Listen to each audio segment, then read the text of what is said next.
Thank you. Thank you, Mr. Watanabe, and thank you all for giving up your time. When I look at a few years back, I think the one maybe positive or maybe lasting legacy of the Donald Trump administration was that the administration identified genuine problems with the global economic system and China's distortion of the global economic system, two issues which are linked. And the Trump administration was the first American administration prepared to call out China and China's role in distorting the global economic system. Now, the phrase America first, which is linked to the Trump administration, it might have offended a lot of people around the world, but the objective, but the demand for free, fair, and reciprocal economic arrangements, I think, is a fair one. Joe Biden has abandoned the American first language, but Joe Biden's objective is not really very different from Donald Trump's when it comes to the international economic system. So from currency manipulation to cheap loans and industrial subsidies for domestic firms, both Biden and Trump point the finger at China as the main culprit behind the lowering of American wages and loss of jobs. Both agree a partial economic decoupling from China is needed to rebuild American wealth, American wages, and national resilience. Now, this leads to the popular narrative that America is decoupling from China to strengthen its economy and weaken China's, while Beijing has been forced to respond to American economic aggression by going on a self-sufficiency drive. This is the popular narrative. One reason why I chose this topic to speak on today is to confront and correct this misleading interpretation of history. Now, China has never used the term economic decoupling, but Beijing has been relentlessly pursuing a far more ambitious and, in my view, dangerous version of economic separation from America long before America fell out of love with unrestricted globalization. Now, well before Xi Jinping came to power, Beijing sought to limit its economic exposure and dependence on America in important ways. And even when Deng Xiaoping began his reforms back in 1979, it has always been about China seeking relative gains at America's expense. Now, the Deng Xiaoping formula of hide brightness and biding its time was never about a genuine strategic partnership with America and integration with the global economy as we would understand it. It was about building China's comprehensive national power in relative terms to the Western powers through China getting what it needed from interaction with these powers before surpassing them. Now, if you go to the first slide, slide 2, changes under Xi Jinping. Now, don't get me wrong, the Xi Jinping period is not a sea change from those of Deng Xiaoping, Jiang Zemin, and Hu Jintao, but in the Xi Jinping period, I think the risk appetite of Xi and the Chinese Communist Party has increased significantly. So this makes Xi Jinping a uniquely dangerous leader in our lifetime, even if his objectives is really not that different from his predecessors.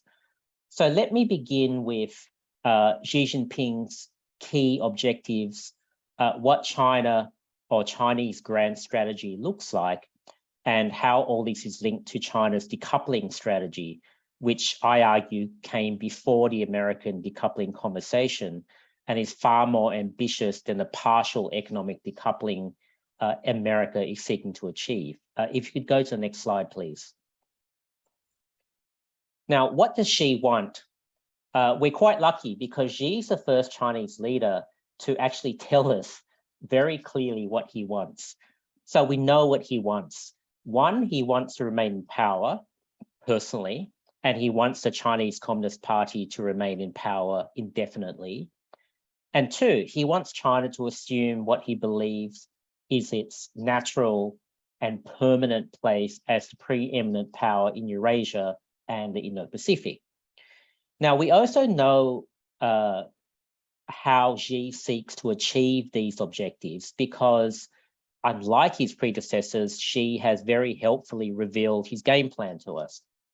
And these can be found not just in his actions, but in his speeches and, in fact, in many policy documents emerging out of Beijing. So this is Xi's game plan. He needs to ease America out of Asia in strategic, military, political, and institutional terms, ideally without war. And the idea is to ensure America becomes isolated and less relevant. And in doing so, America loses its current role as a decisive strategic actor in the region. Now, Xi also needs the current Chinese Communist Party-led political economy to remain in place. And this is a system in which the party has the final say in determining the winners and losers in the system. This is to prevent the rise of an independent middle class within China, which would be a precursor to the loss of power for many authoritarian regimes. And in fact, this is what almost occurred in 1989, when you did have the rise of an independent middle class in the country. Finally, Xi needs authoritarian principles and institutions to spread throughout the region and eventually replace the existing liberal institutions which America and its allies are trying to promote. Doing so means China will benefit disproportionately from global commerce and ensure regional states are too dependent on China to resist or to rebel. Doing so also means China puts itself in the primary position to determine the rules of trade, how disputes are resolved, and which industry and data protection standards become accepted as the norm. This will allow Beijing to determine the winners in a regional system and allocate or withdraw opportunity for other countries and foreign firms. Now, if you go to the next slide. To summarize, for Xi, the objective is to advance a Sino-centric economic order in Eurasia and the Western Pacific that excludes America in important respects and limits American involvement in other respects. In doing so, Eurasia and the Western Pacific would become a genuine Sino-centric region within which America has a limited role and other states have no choice but to submit to China. So let me be clear as to what this would mean, or what this all means. America, as we know, is trying to partially decouple from China in some key strategic sectors, or at least lower reliance on China. But China is seeking to lock out America or restrict America's relevance in huge chunks of the entire Eurasian and Western Pacific economies. So in these senses, Xi has changed the game plan followed by his predecessors, even if the objectives remain similar to his predecessors. Now, in strategic and military terms, Xi is expanding the region of interest. China now wants the capacity to dictate activity within the First Island chain and permanently counterbalance the naval actions of other countries beyond the First Island chain, such as in the Indian Ocean and the South Pacific. This means sea control within the First Island chain and sea denial elsewhere. Xi has transitioned from reducing vulnerabilities to external actions and shocks to increasing Chinese leverage through binding the economic activity of regional countries to China's and to dominate key advanced and innovative sectors that will become more important in a global economy. And finally, Xi has gone from merely defending the Chinese authoritarian system from external criticism to actually promoting authoritarian institutions abroad. Now, when we look at the last decade of the Chinese approach in the region, there are 6 elements to which I would term its grand tactics to achieve the grand strategy, which I spoke about earlier. And these are the 6 things which I think China, or 6 tactical things that I think China wants to achieve. 1, it is trying to simplify and reduce the complexity of the strategic map in the region by creating as many compliant or passive strategic plays as possible. Now, this has not worked well in Northeast Asia, but it has been very successful in Southeast Asia. 2, China is using grey zone tactics to eventually present an actual or perceived fait accompli regarding Taiwan, regarding South China Sea, the Senkakus, the dominance of supply chains from which other states cannot extract themselves. 3, China is manipulating, persuading, or compelling smaller states to focus on absolute gains rather than relative gains, which they call win-win Chinese style. Now, if states only focus on absolute gains, this will blunt their competitive natures because they won't be so concerned about whether China is benefiting disproportionately. It just means that they will be interested on just absolute gains, and China is left to be the only true competitive presence in a region. 4, China is manipulating, persuading, or compelling smaller states to separate geostrategic or geopolitical issues on the one hand from geoeconomic issues from the other hand. So even though China conflates or mixes geostrategic and geoeconomic issues, it doesn't want other countries to do the same. The 5th thing is that in every context, military, economic, diplomatic, and so on, China is trying to ensure that its willingness and capacity to escalate is more credible than either America's or any other regional states. And if China can achieve that, it would weaken the resolve of any other state to resist China's advance. And finally, China seeks to normalize forms of Chinese behavior, such as coercion. But this has the effect of not only offering Beijing a broader toolkit for statecraft, but eventually leads to the acceptance and internalization of such Chinese behavior by other states. Could you please go to the next slide? Now, the bad news is that Beijing has a head start on Washington and other countries like Tokyo. But the good news is that America and other countries retain powerful and even decisive options to ensure that partial decoupling occurs on our terms, not on Chinese terms. So let's now look at the Chinese decoupling strategy as I see it. Now, take the Belt and Road Initiative, the BRI, which is not generally thought of as part of a Chinese decoupling grand strategy. Now, there are understandable economic benefits for China to advance the BRI, not least to create projects and external markets for its large and inefficient capital-intensive infrastructure and construction firms, but also think about what else the BRI is designed to achieve. Now, one is to build Sino-centric infrastructure, platforms, and institutions which will enable trade, investment, and other beneficial economic exchanges between China and countries within the BRI. Now, this might all sound quite innocent, but we need to look at what a Sino-centric economic model looks like in practice. The immediate goal might have been to create external capital investment opportunities for Chinese firms, but the greater and grander purpose is to ensure that roads, rails, ports, cables, digital networks, and infrastructure begin and end in Chinese provinces and operate on terms favorable to Chinese interests. Now, bear in mind that using state resources to build the vast Sino-centric economic system within which Chinese firms and entities dominate mean that Chinese firms and entities would be in a unchallengeable position of strength to negotiate the conditions for any deal. Disputes and disagreements will not be resolved by pre-existing laws and rules, but through a negotiation where Chinese political and economic leverage is brought to bear, or according to BRI rules and processes drafted by Beijing.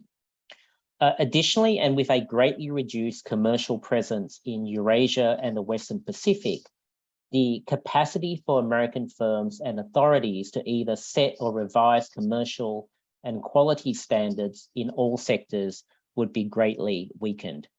And as we all know, once such standards are set, it is expensive and usually prohibitive for firms and economies to operate in a different economic ecosystem.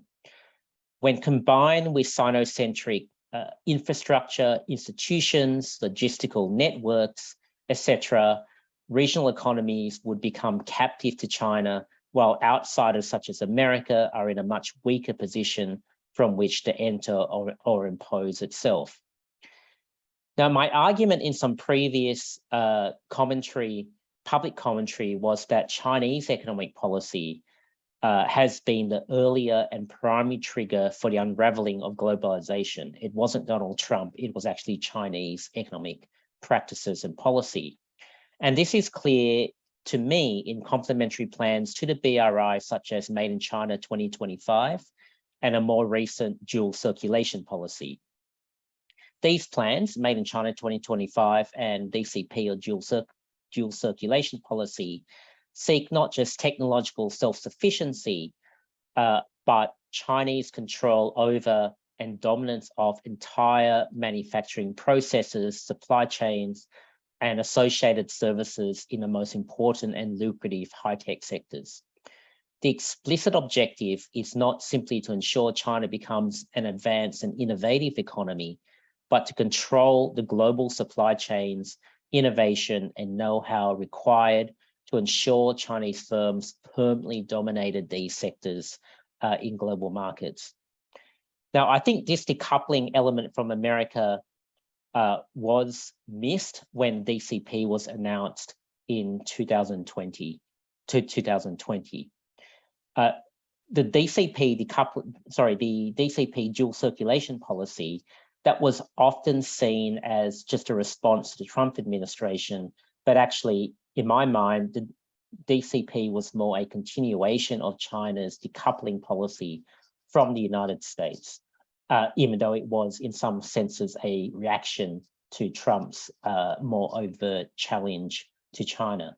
So let me focus on the dual circulation policy or DCP and what it entails.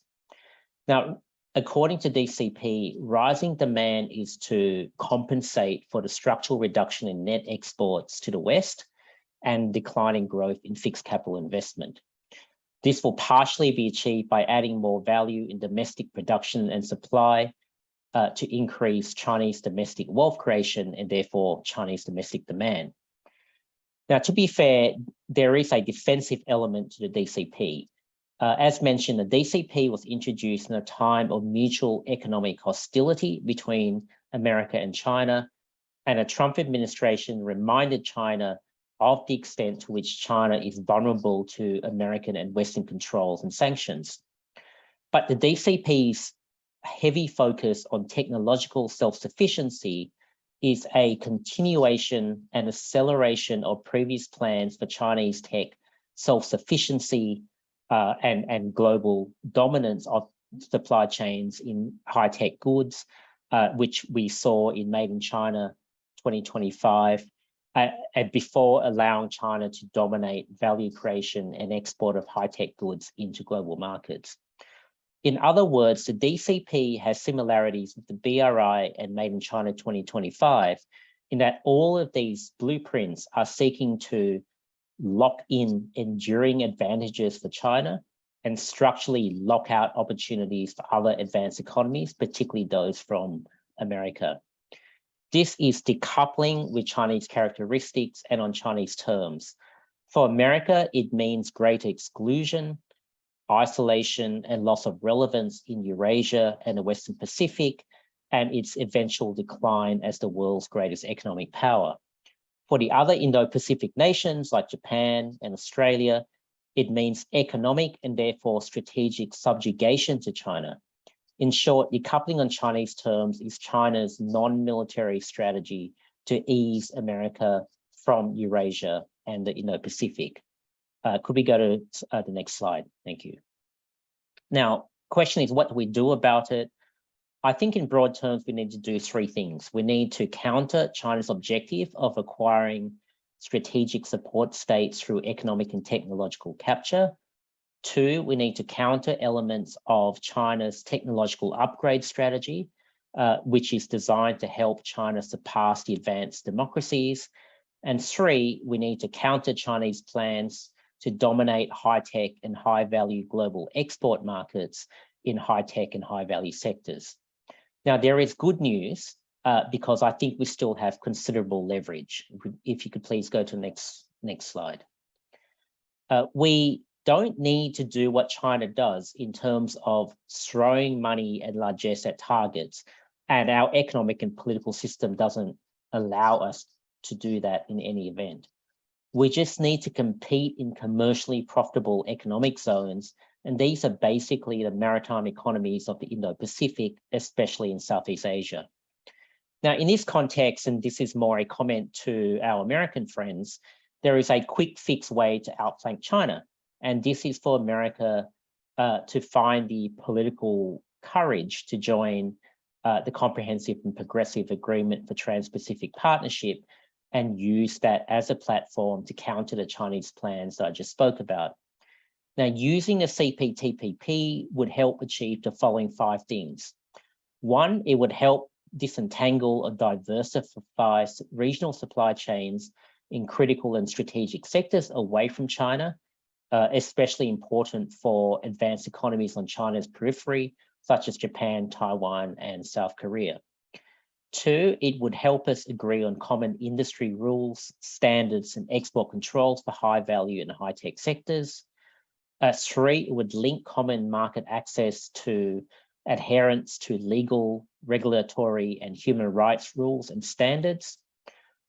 Four, it would help us seek sources of external, non-Chinese finance that do not impose oppressive debt burdens or unreasonable restraints on a country's sovereignty or domestic decision-making, especially important in Southeast Asia and the South Pacific.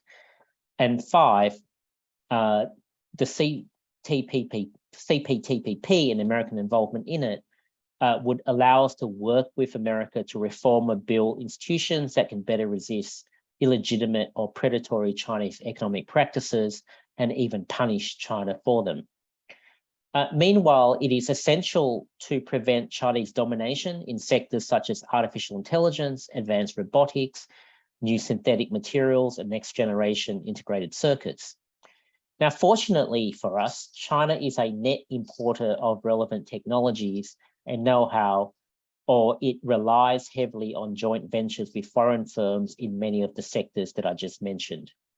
One estimate, for example, is that about 80% of private R&D money spent in China over the previous decade was by non-Chinese multinationals, most of these headquartered in America. Washington and others should scrutinize and restrict capital into China that feeds directly into its Made in China 2025 and dual circulation policy plans. The American administration and other administrations should also consider onerous restrictions or outright bans on some categories of investment into China or Chinese investment into America, such as computer systems design, biotechnology, and life sciences. The objective is to prevent these economies from becoming too dependent on the Chinese economy or Chinese technology in terms of know-how, supply chains, production processes, or access to finance. That over-dependency comes from focusing solely on pursuing the guaranteed absolute economic gains from China with insufficient regard for the possibility of handing China too much leverage and the strategic consequences of doing that. This is particularly important with respect to high value and high tech sectors or sectors of critical or strategic value. Maritime Asian states and economies cannot be allowed to become trapped in a Chinese tech ecosystem. Now, in this context, the importance of Europe is critical. There is still a tendency amongst Europeans to separate the security from the economic interests in complaining that a hard security posture towards China would lead to a proportionate deterioration of Europe's longer-term economic prosperity.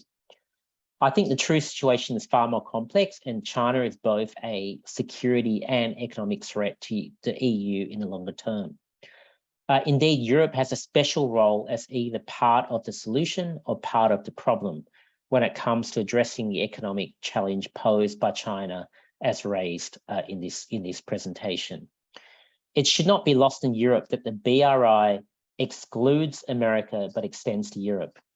Indeed, Europe is key to the success of the BRI and to Chinese efforts to favorably decouple from America and emerge as a globally dominant economic entity more generally. And this is apparent in two ways. First, the EU represents about 16% of global GDP, but importantly, it is also the second largest consumer market in the world and about double China's size by that measure, by the measure of domestic consumption. Although the consumer markets in Southeast Asia and India are predicted to grow quickly, Europe will remain the most important final destination for finished goods throughout the BRI in the foreseeable future. Secondly, China needs the technology transfers that come from joint ventures with advanced economy firms, especially from Europe and America. In this context, Europe, I think, is rightly referred to as a technological piggy bank for China.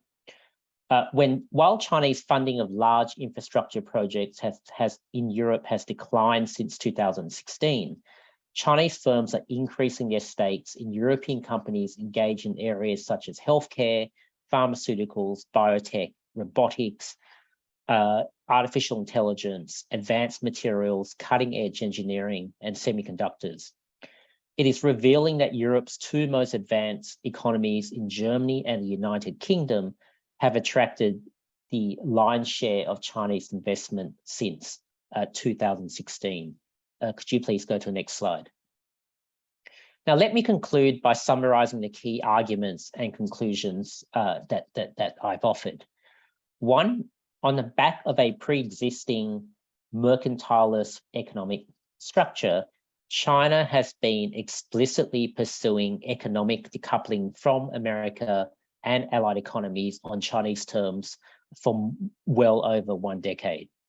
Two, while America seeks to decouple some elements of economic activity from China, China is seeking to dominate vast segments of the Asian economy and to decouple them from the United States. Three, the most important segments are the high-tech and high-value sectors. These sectors are where competition is the most consequential and where decoupling on American terms and allied terms needs to occur. And four, and this is the good news, China is facing increasingly serious problems and obstacles related to its decoupling strategy. Now, many of these arise out of structural weaknesses inherent in China's political economy, and this means that we collectively have the agency, the leverage, and also some very good options. Now, decoupling to some extent will occur.